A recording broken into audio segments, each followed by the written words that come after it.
sound of happiness. Now we want the sound of silence. So on Monday, those of you who missed Monday, we did not do a Blue Book assignment, but we had a lively introduction of Buddhism, which we will continue today. We just kind of introduced the story of the Buddha and who he was, and how he took to the ascetic path in India. He was a wandering yogi, and he meditated to try to find the answer. The answer to what? What plagued him? Suffering. The problem of suffering, exactly. He wanted to find out what causes suffering, and is there a way out? Can we liberate ourselves from suffering? So with that said, we learned about the 3 marks of existence. We learned about dukkha, which I have rewritten on the board behind me. So we'll explain and explore further what is meant by dukkha, what he meant. Because it's not suffering in the ordinary sense, is it? It's a very special kind of suffering. In fact, once we dig deeper, we start to uncover a richer understanding of the different ways that we suffer and why we allow ourselves to suffer so. In fact, it reminds me of an old story I heard once of a farmer.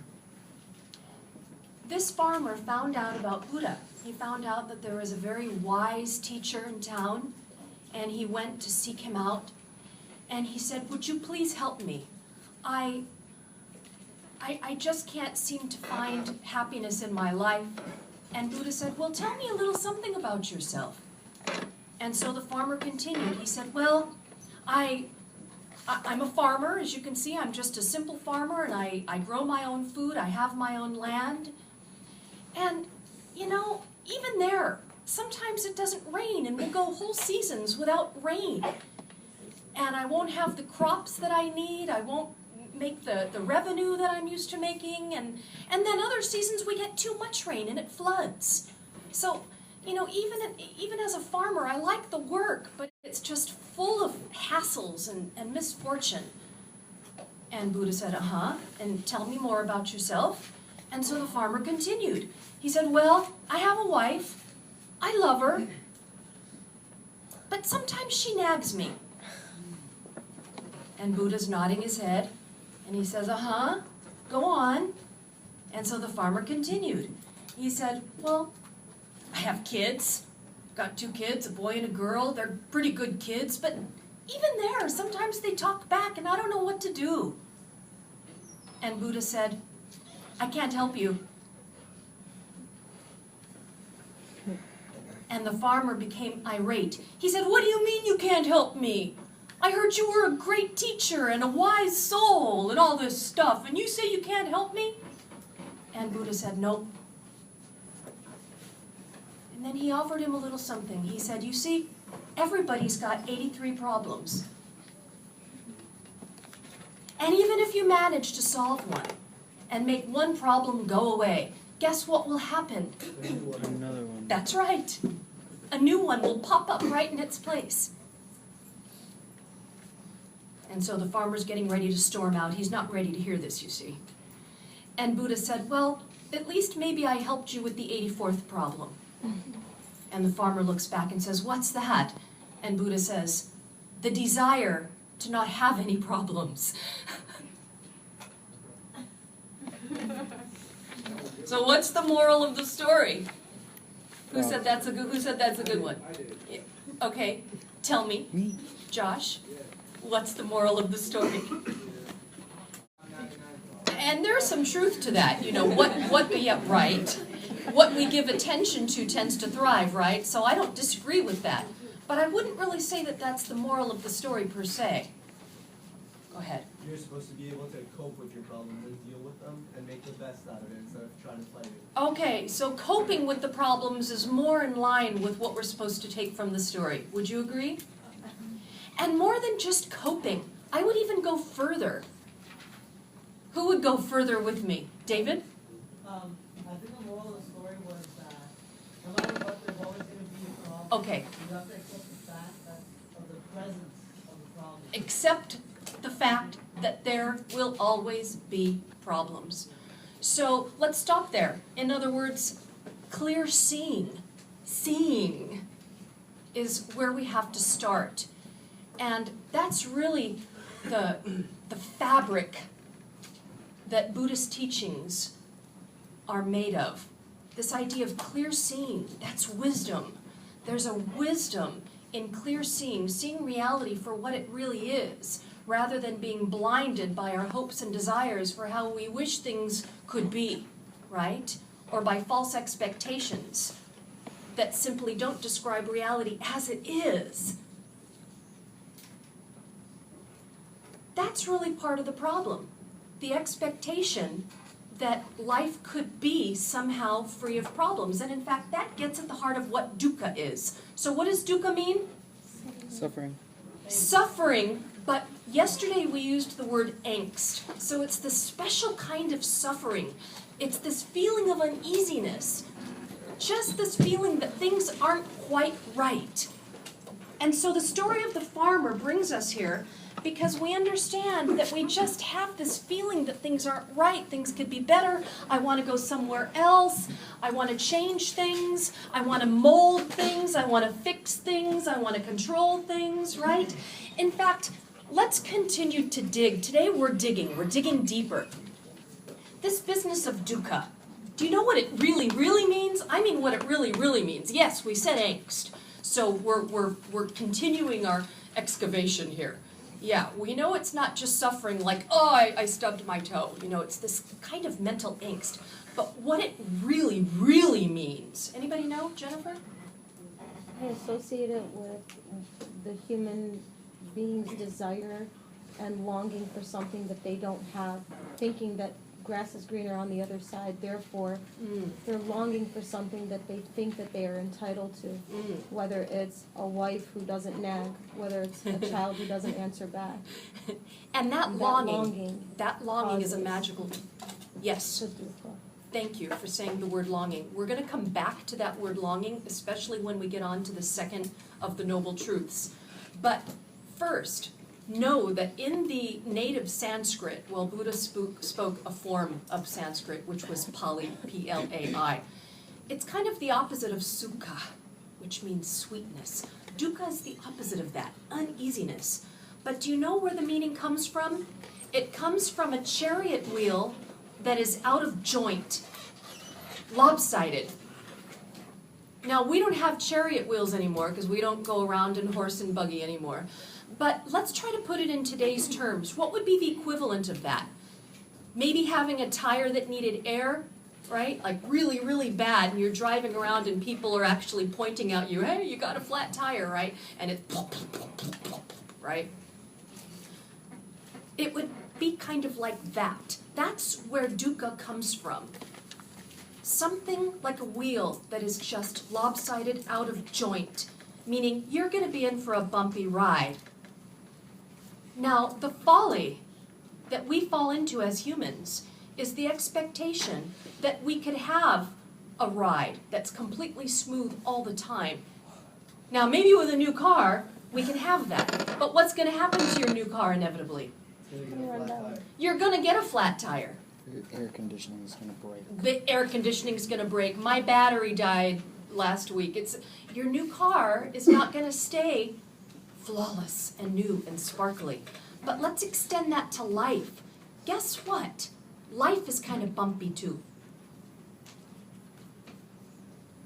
But guess what we wish we could have? A bump-free ride through life. In other words, we want to have the pleasure without the pain. We want to have the comfort without the discomfort, forever and ever, for always. We want to have the sunshine without ever having shadows. We want to have summer without winter, right? But how ridiculous is that? You can see, from the get-go that there's a certain folly, a certain absurdity to that. Trying to have one without the other together, like the yin and the yang, yeah? And so dukkha brings us into that reality. You're riding and it's bumpy and it's kind of uncomfortable, but yet, you're also having fun. It's a road trip and there are moments of true pleasure and bonding and fun. And that's just how life is too. we have a lot of fun in life, and we enjoy our life, and we have goals and dreams and friendships and hobbies, and we enjoy the things and the people in our life, but what's going to happen? You're going to get in a fight with your loved one. You're going to have some sort of problem. You're going to, like yesterday, we gave the example with UCLA. We get so fixated, I must go to UCLA, right, that you can't see any other reality. And then we start to suffer when it looks like things might not go our way.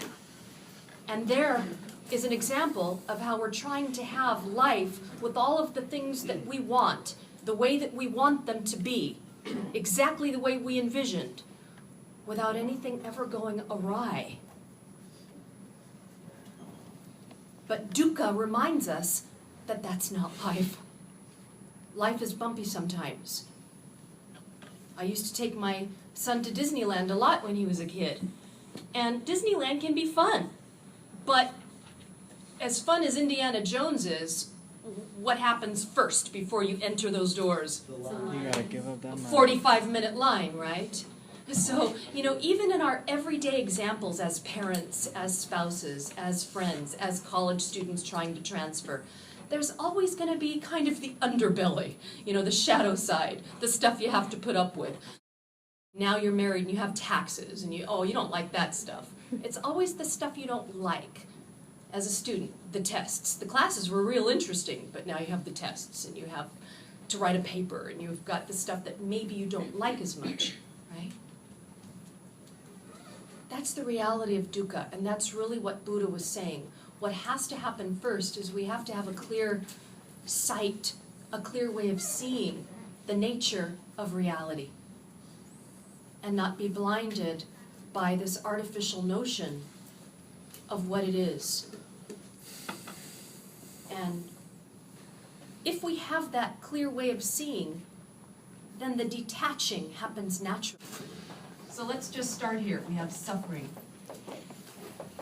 which we defined as a certain kind of angst that comes from our expectation of life being a certain way. Okay? Now, we have the second noble truth, which we defined the other day as attachment, clinging. Now, what I was about to say is that sometimes you'll see it translated as ignorance. Now, ignorance in this special sense is not being ignorant of facts.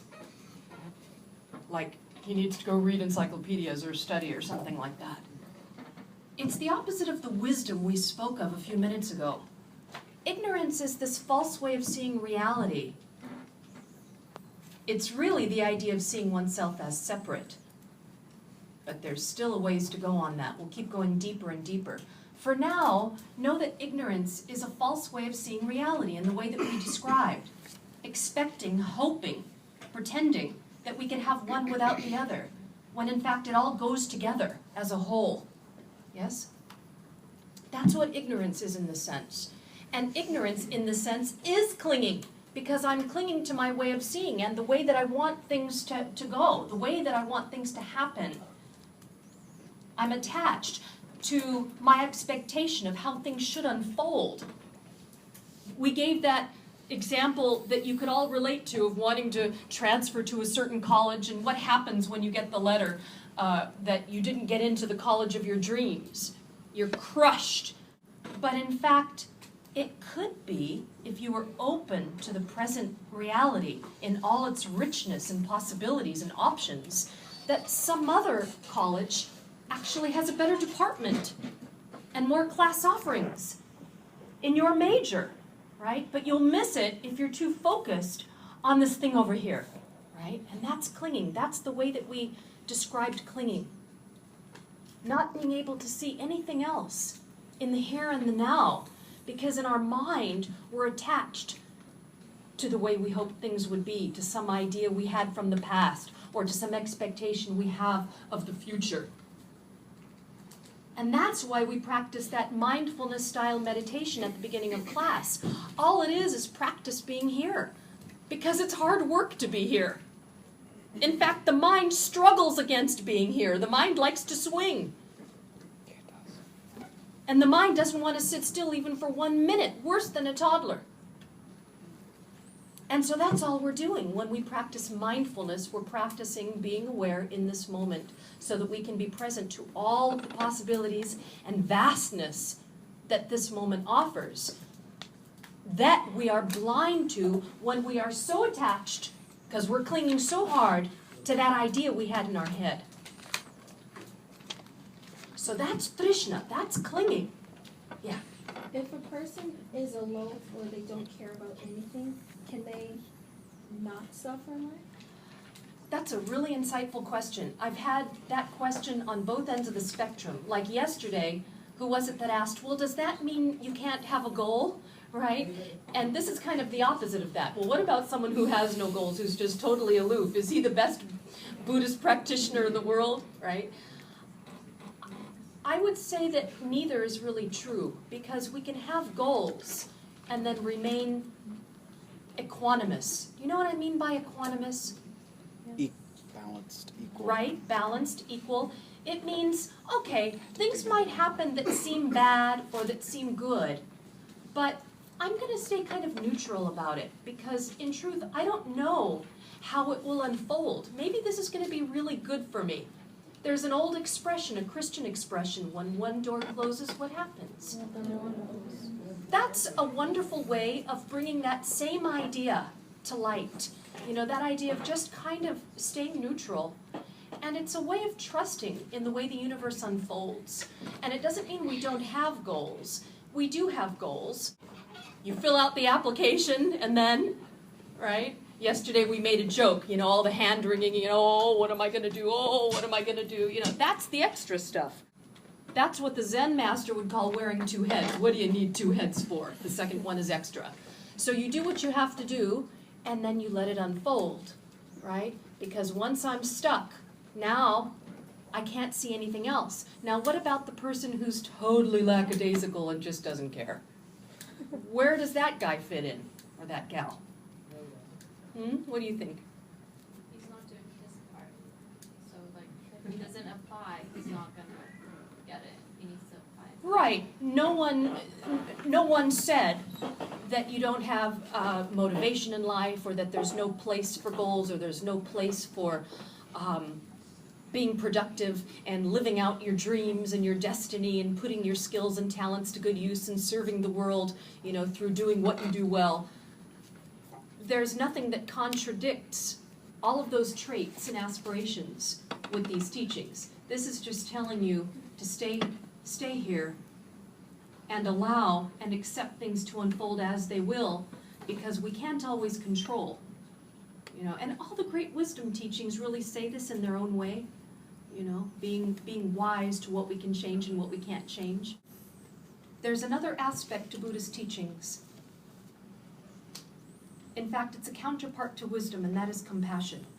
We haven't really gotten into this yet, but it's the bodhisattva ideal of caring and helping and doing good. So there's not doing bad, but there's also doing good. And so if I'm too lackadaisical, it makes me wonder, how am I serving, right? There's this place for service, you know, in these teachings. And so if I'm too far removed from life, then how am I serving others? Yeah. That's what bothers me about that guy. Even the simple act of sitting on your meditation cushion, or let's say your classroom seat and doing the little 5-minute meditations that we do, is doing something, isn't it? Because they say in the Indian wisdom teachings that one yogi can heal the world through his meditation or her meditation. And that always boggled me, and I think it tends to boggle the Western mind, because we think of meditation as something detached, right? Something maybe even selfish. How can you help the world by meditating? But in fact, it's like Gandhi said, you have to be the change you wish to see, and it has to start here and expand outward from that inner core. And so even the mere simple act of sitting down and looking straight on at your own mind is the beginning of doing something positive for the world. We bring that stillness and that equanimity into the work that we do and into our relationships. and into the way we care for others, for animals, our pets, the world, right? It expands outward from there. So, where are we? What's the third step? Nirvana. Well, that's a word. That's quite a word, isn't it? I think that's a word that's been so misconstrued. When we hear the word nirvana, we either think of a rock band or we think of rainbows of bliss. You know, that when we take those 5 minutes and we sit and we come to our own center and we get to know our own mind and the nature of our own mind and the nature of our own attachments, we think something special is going to happen. But in fact, the very basic way of sitting is just to watch. And nothing special happens at all, to tell you the truth. You're just watching. And you're discovering and watching and discovering. You are at that moment just being a witness to the workings of your mind. But that, although it sounds simple, it's not easy. Just because something is simple doesn't mean it's easy. It's very hard to sit still. And even though nothing special happens right away, like that, in any blissful way we can speak of, it's magical in another way. Because as time goes by, you start to realize that you're less reactive than you used to be. Maybe a little more patient than you used to be. That's how you start to affect the world too, right? Through the way that you interface with the world, a little more patient, a little more balanced, a little more clear,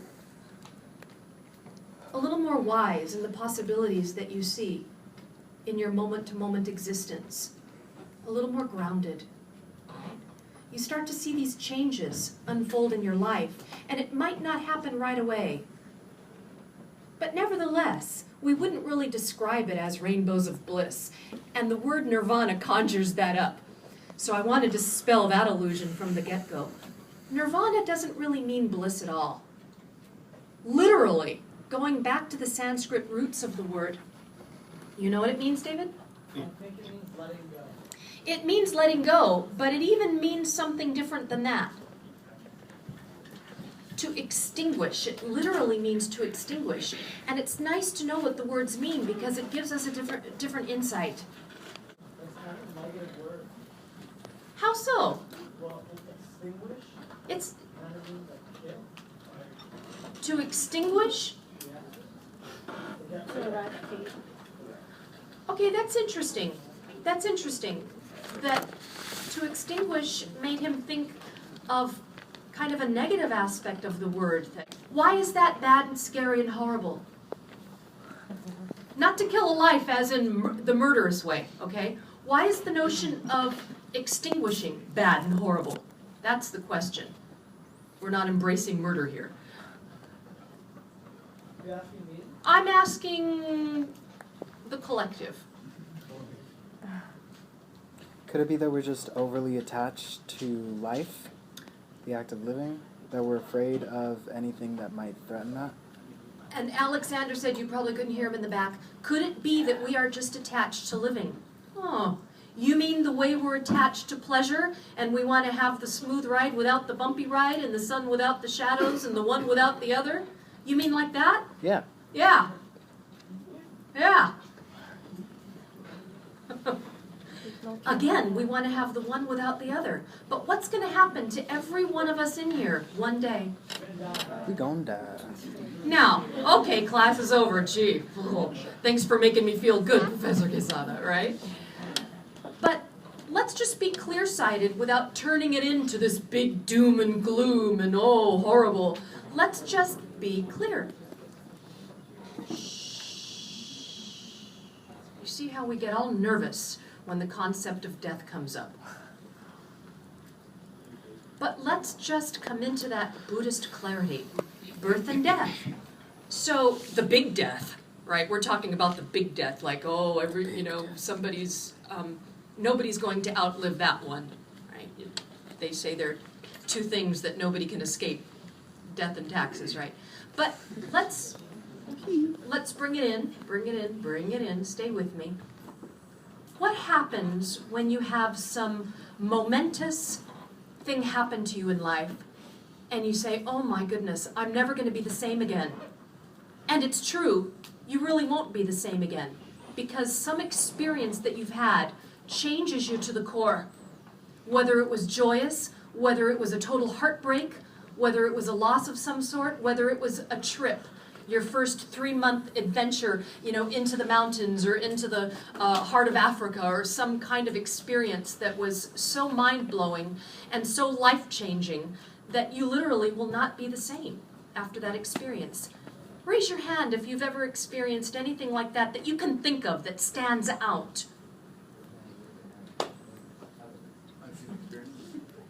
Okay, a bunch of hands went up and some didn't go up, but guess what? Even the hands that didn't go up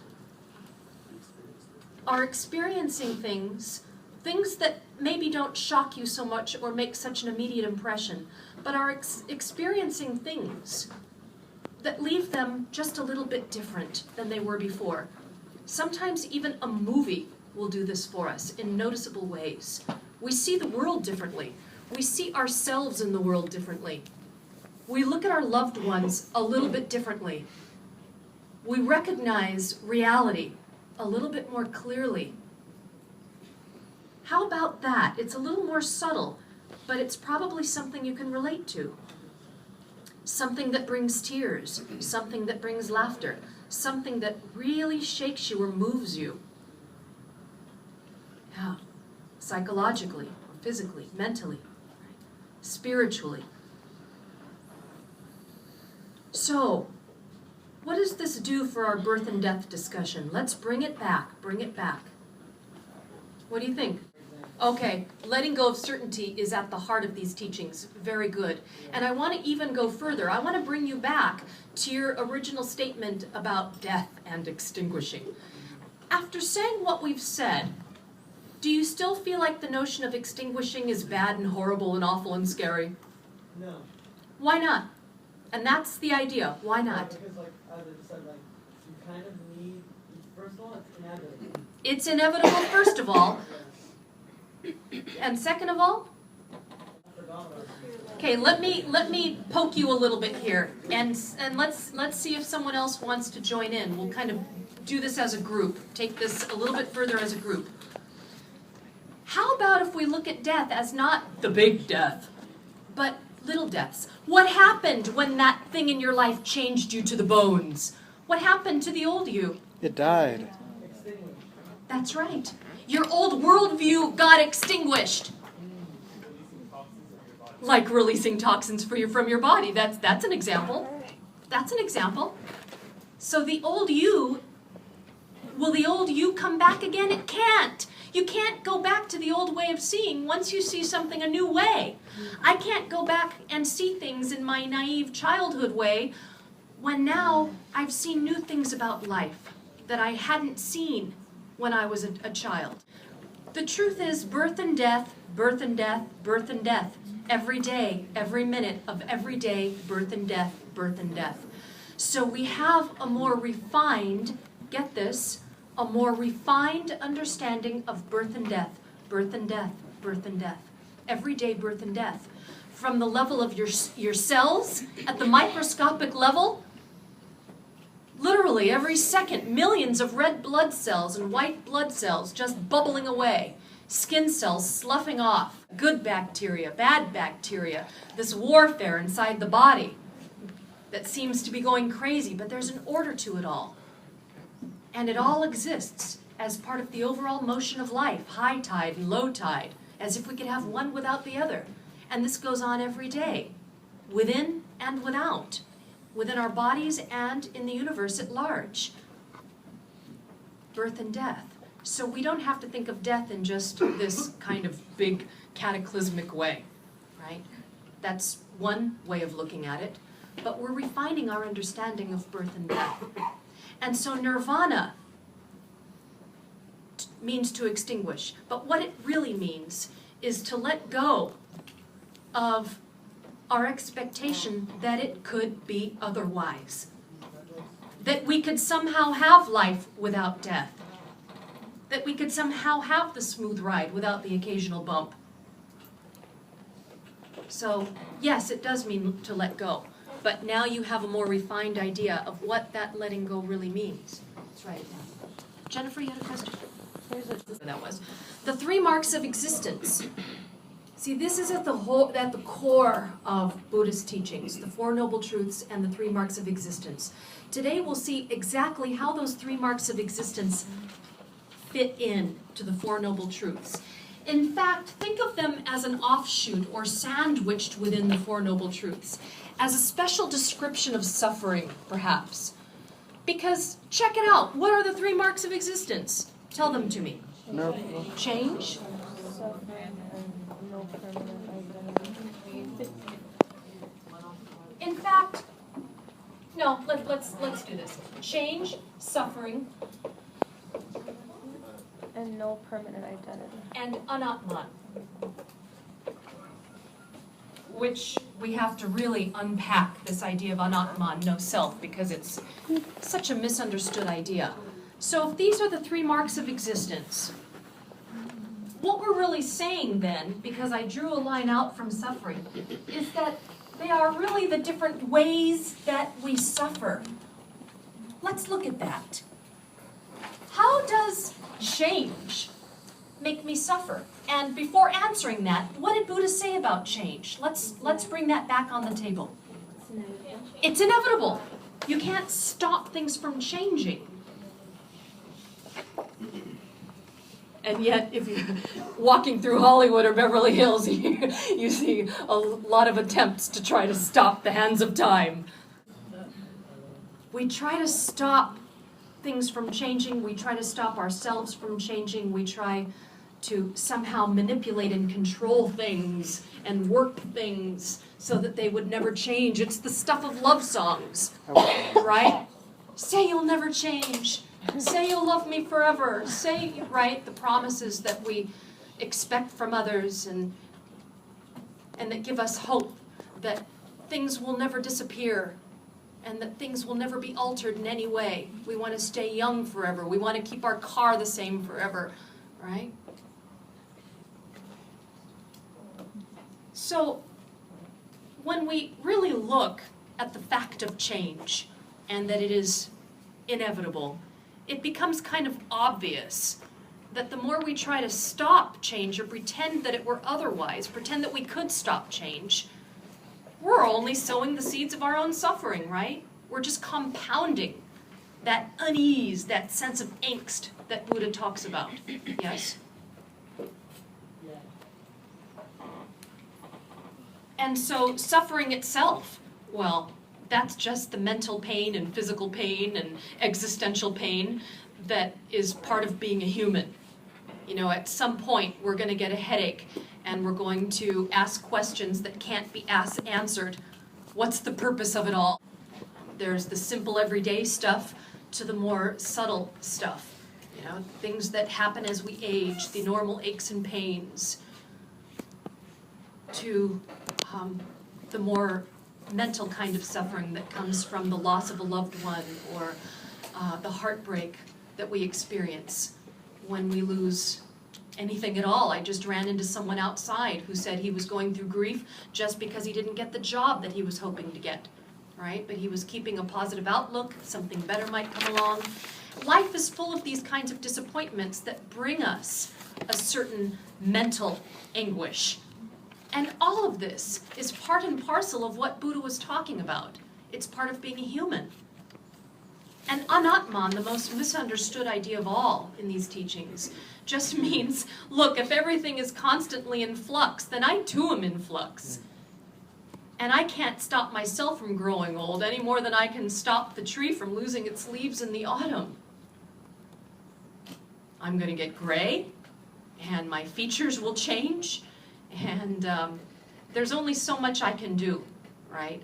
So, you know, nobody's saying don't take care of yourself.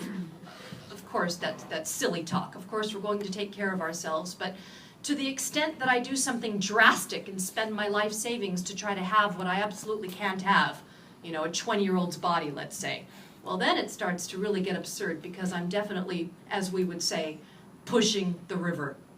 That's just a no-win situation, right? That's a lot more drastic than just putting on night cream.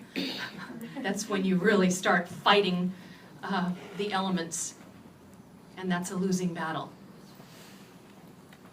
So these are the ways that we compound that anguish that Buddha spoke of. Now, this all sounds rather pessimistic. Was Buddha a pessimist?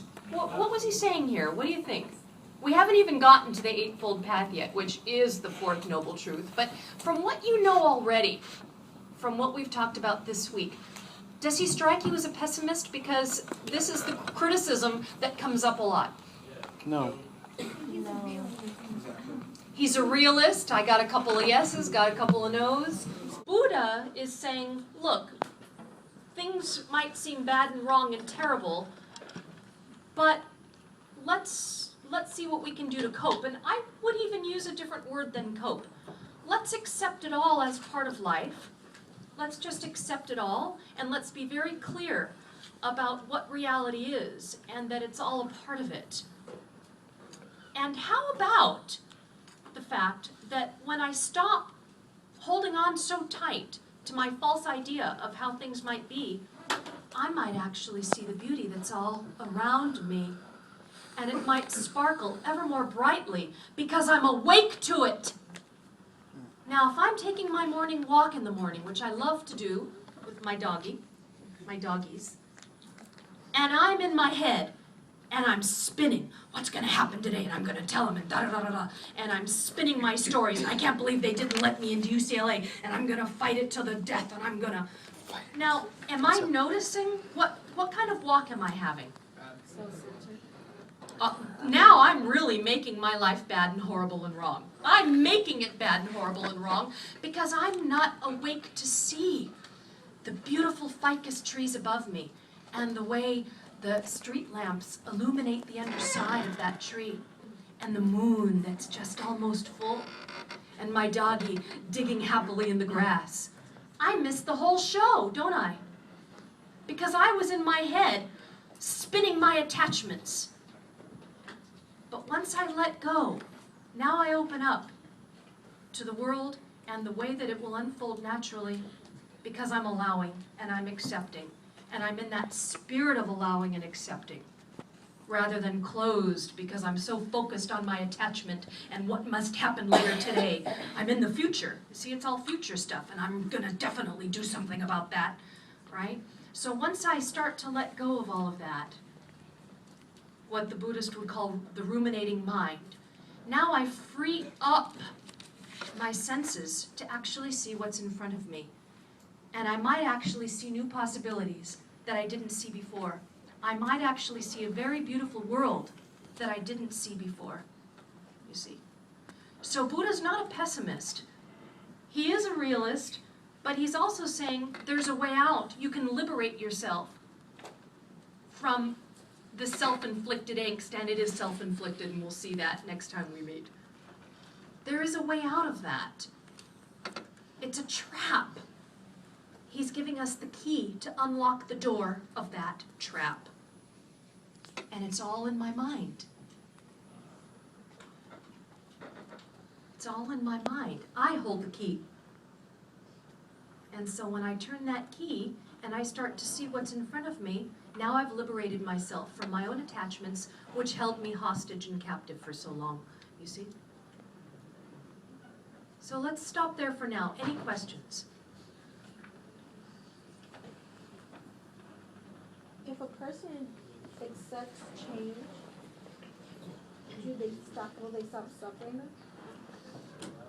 Let's turn that over. If a person accepts change, will they stop suffering? I think that's the idea, and they're on their way there because they've started that process of extinguishing. They've pulled the string on the fire extinguisher, right? So it's not like you're going to wake up enlightened. It's a process. That's why the Zen master says the hardest thing in the world is not enlightenment, but the continuing process of it. It's what comes afterward, because we slip back into our illusions every day. It's just as a human, because we long for certain things and we loathe other things. We're pushing things away that we don't like. and pulling things toward us that we do like.